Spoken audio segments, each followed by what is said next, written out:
balitang kinala. Bawat anggulo, tinutukan. Buong pwersa ng pag-aatid ng balita. Mas pinalakas. Mas pinalawak. Eurotv News. Sumasaludo sa bawat Pilipino.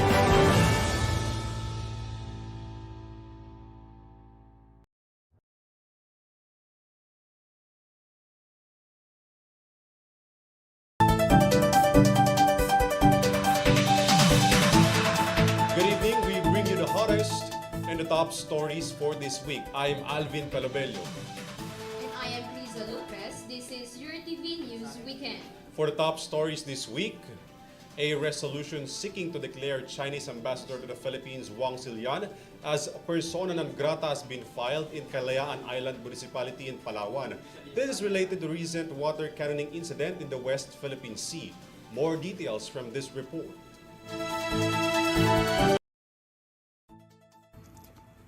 Amid a continuing issue in the South China Sea, the Philippine government has reiterated to maintain its commitment in resolving the tensions through diplomatic and a peaceful approach. This follows the water cannoning incident of the Chinese militia vessels and Chinese Coast Guard to the Philippine ships, which is tasked for the resupply mission to the military troops posted in BRP Sierra Madre in Ayungin Shoal.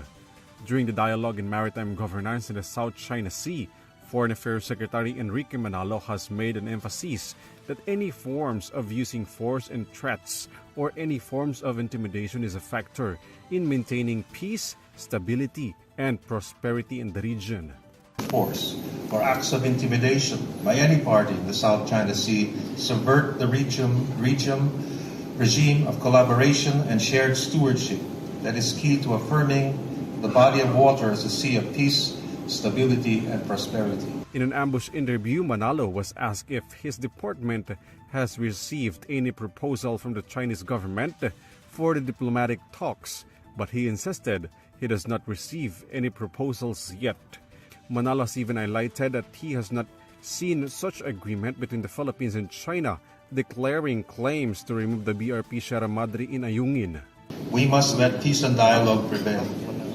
All of us must take upon ourselves to exercise responsibility as stewards of the sea and the life and positive connections that it sustains. The Philippine government also wanted to maintain its commitment in abiding the ASEAN-China Code of Conduct in the South China Sea, as well as the United Nations Convention on the Law of the Sea or UNCLOS and the 2016 Arbitral Award. But according to foreign analysts, a 21-year-old code of conduct should be respected to ensure peace and stability in the West Philippine Sea. 21 years is a long time to be patient, I think, and to wait for somebody to come to the table and have a common interest. When you're negotiating with somebody, you actually come to the table with good intentions. But it just seems that we're not speaking the same language, we're not wanting the same thing, and there's no respect between people. So how do you establish a code of conduct when there's no respect between both parties? We want a peaceful, stable region, dialogues. I see it now as a dialogue more than as a piece of paper of code of conduct. I see it as an opportunity for dialogue. But at the core of it, I've always believed what a country like the Philippines is holding on to is what it was awarded based on international law. And since we all live in this rules-based order, that should be the basis of our engagement. For Defense Secretary Gilbert Teodoro, he demanded that China to stop its illegal activities in the highly disputed area. This includes harassments and its illegal fishing within the waters of the country's exclusive economic zone. The Armed Forces of the Philippines, on the other hand, urged the Chinese Coast Guard not to intrude its upcoming rotation and resupply mission to the troops stationed in BRP Sierra Madre, and asked China to abide its obligations under international law and should respect the Philippines' sovereign rights and jurisdiction over its maritime territory. Meanwhile, a proposal declaring Chinese ambassador to the Philippines Wang Xilian as persona non grata has been filed by the officials of Palawan. and Resolution 125-015 adopted on August 3, 2023. The Sangguniang Bayan of Kalayaan Municipality states that Ambassador Wang has allegedly taken for granted the harassment of Chinese ships over the Philippines in the West Philippine Sea. ALVIN PELOBELLO for Eurotv News. In related stories, the Foreign Affairs Department has warned foreign vessels conducting an illegal fishing inside the country's exclusive economic zone. The Philippine government also urges China to take actions to preventing intruding and harassing activities toward Philippine ships and Filipino fishermen in West Philippine Sea. Dan Villegas report. Foreign vessels were warned by the Department of Foreign Affairs or DFA last Friday about conducting illegal fishing activities in the Philippine waters. China imposed a moratorium that's taking effect from May 1 to August 16, including the Philippine Territory and Exclusive Economic Zone or EEZ, specifically Bajo de Masilog. According to the statement of the DFA, they urged China to take active measures at the port to prevent its fishing fleets from intruding into the Philippines Territorial Sea and EEZ. It also pointed out that the Philippines is ready to take action against the illegal fishing activities of foreign vessels in the country's waters. DFA repeatedly states that Manila does not recognize China's fishing ban. This is Dan Villegas for Eurotv News. The administration of President Ferdinand Marcos Jr. wants to ensure a steady supply of rice as the harvest season started.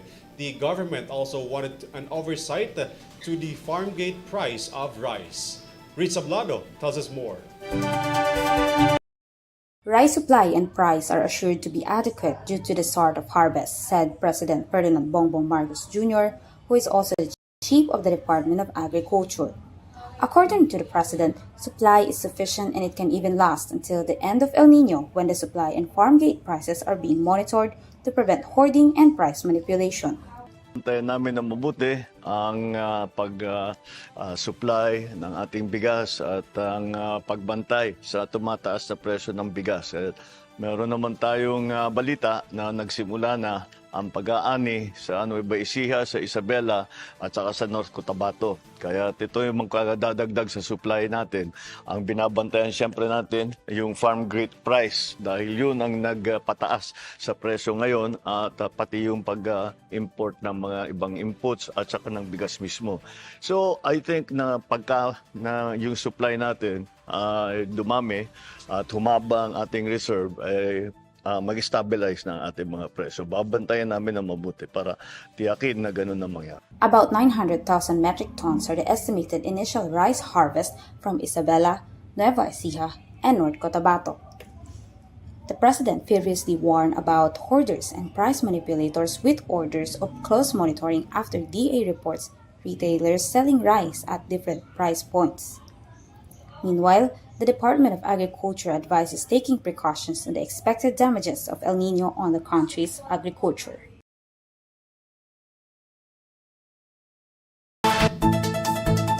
Meanwhile, on Friday, a lawmaker requested that the Bureau of Animal Industry or BAI and the Food and Drug Administration or FDA expedite the certification and acquisition of vaccines that have previously been shown to be effective against African swine fever or ASF.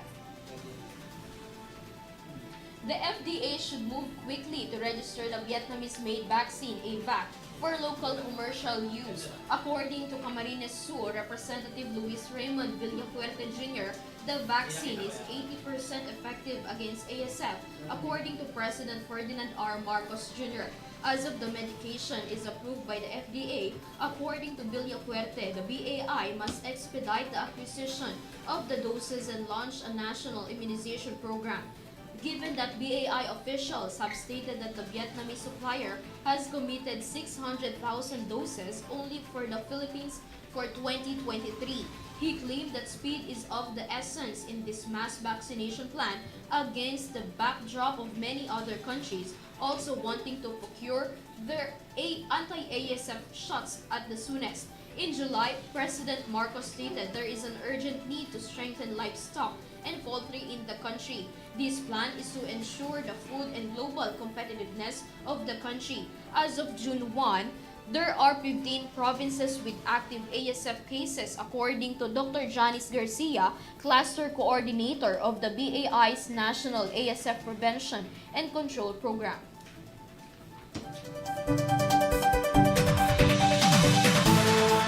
The Philippines and Australia aims to strengthen the cooperation in defense, trade, economic, and maritime affairs. This is just some of the key agreement between two countries for the official state visit of Prime Minister Anthony Albanese in the country. Son Santiago with the details. Australian Prime Minister Anthony Albanese is set to embark on a two-day official visit to the Philippines from September 7 to 8. According to the President Communications Office or PCO Facebook post, President Marcos eagerly awaits the visit, which aims to strengthen cooperation in areas such as defense, trade, economic development, and maritime affairs. The historic visit also marks the first by an Australian Prime Minister since 2003, highlighting the renewed commitment of both nations to enhance their long-standing partnership. Meanwhile, the upcoming talk previously follows high-level engagements and joint naval exercises between the Philippines and Australia, known as Exercise Lumbas 2023. This is Son Santiago for Eurotv News. The Philippine Ports Authority has dismissed 8 personnel from their post over the party and drinking of alcohols within the premises of the agency. This includes some key official of the PPA. Henry Nicolas, tell us more. A total of 8 officers of the Philippine Ports Authority were immediately dismissed from their positions after partying and drinking alcohol inside their multi-purpose hall in the Port Management Office in Bohol. According to PPA General Manager Jason Tiago, one of the officers dismissed was named Tyrone Agaton. Agaton is the acting port manager of Bohol and he's celebrating his birthday on August 16, 2023. The celebration was caught on CCTV. Those fired also include PMO Bohol Services Division Manager Julius Humangit, Attorney Charlito Columnas Jr. of the Legal Department, Safety Officer Attorney Romeo Cabading II, and Port Police Edsel Epan, Victor Cagulada, Mary Marica Aguirre, Meljan Oranan, and Emily Ross Tubio. According to Santiago, there is no room in public service for corrupt and abusive government of staff who use facilities dedicated to providing services to the public for their own benefit.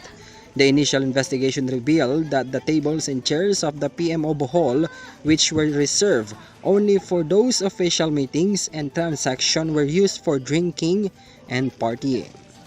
This is Henry Nicolas for Eurotv News. For business news, a 20-fold increase from 3 billion pesos to over 61 billion pesos. Net income has been recorded by the Government Services and Insurance System. More details from Ashley Lupena.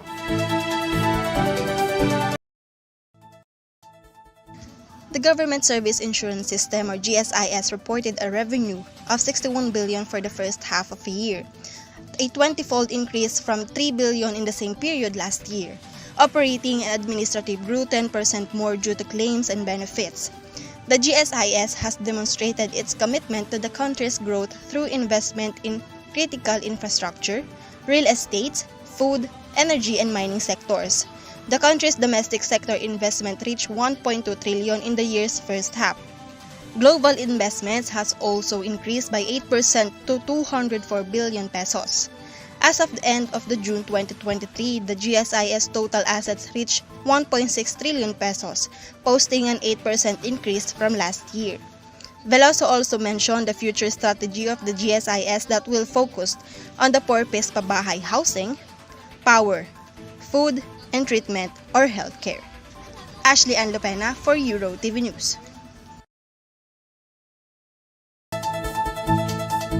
More business news. For the 7th straight weeks, oil industry will impose an additional price hike in gasoline products. With this, motorists will have to endure more than a peso of increase in various petroleum products. Robin Posas reports.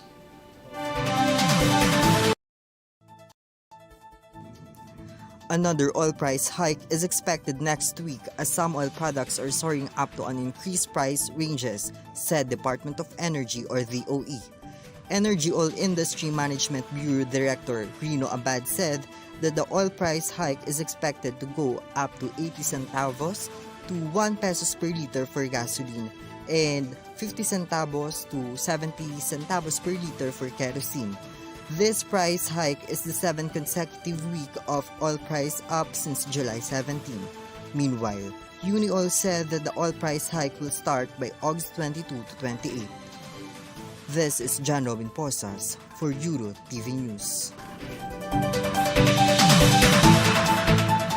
The station of Light Rail Transit 1, specifically Roosevelt Station in Quezon City, will change its name after the king of Philippine movies and late actor Fernando Po Jr.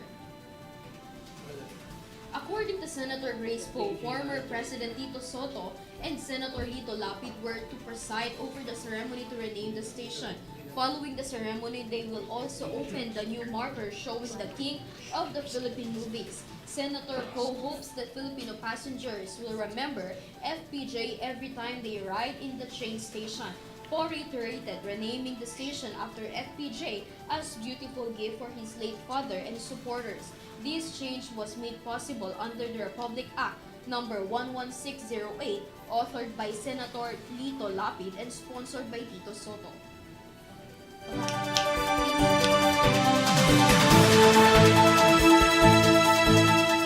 Public Sector Actions Committee, Job Sector Group proposes measure which seeks to cater more jobs for the Filipinos, including the indigenous people. The details of this report from Trisha Rada. The government has launched the Bamboo Villages program to tap the growing global bamboo market that is projected to be worth $90 billion by 2030 and has one way to uplift the lives of indigenous people in the country. In a recent meeting with President Ferdinand Marcos Jr. at Malacanang, the Public Sector Action Committee's PSAC Job Sector Group has proposed measures to create more jobs for Filipinos, and as one of these is giving support to the local bamboo industry. Department of Agriculture Undersecretary Deogracias Victor Sabelliano has been leading the discussions on the Bamboo Villages concept, aiming for an inclusive approach to job creation and agricultural development. Congress has recently introduced bamboo-related bills such as Senate Bill 605 and House Bill 7941, allocating 100 million pesos to establish the Philippine Bamboo Industry Development Program. This is Trisha Rada for Eurotv News. A new COVID-19 variant has been detected by the World Health Organization. This is classified as BA.2.86 and placed under variant of surveillance. Mia Layagin for the details. The World Health Organization or WHO and US health authorities are now looking into a new variant of COVID-19 classified as BA.286. In a pandemic bulletin on Thursday, WHO classified the variant under close surveillance due to its more than 30 spike gene mutations. The variant that has only been detected in Denmark, Israel, and the United States is still closely monitored by the mentioned organization, especially since its potential impact is still unknown. U.S. Centers for Disease Control or CDC also said that the BA.286 variant has many mutations compared to other COVID-19 variants, which is why its risk and impacts on public health are still being monitored. As of the last update, there are only 4 detected cases of COVID under the said variant. This is Mia Layagin for Eurotv News.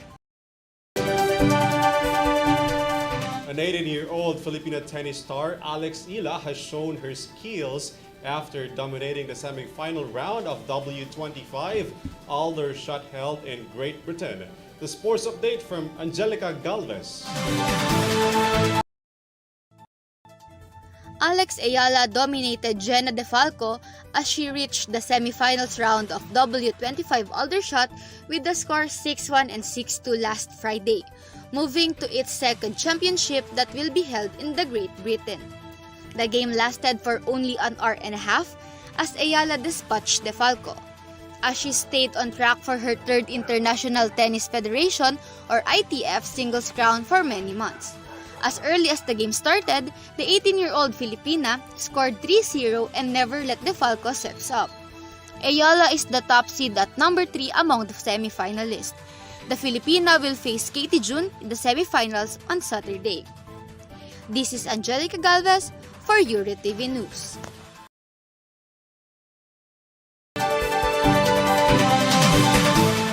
And that's the latest news for this week. For more information, you may visit our official website, eurotvph.com.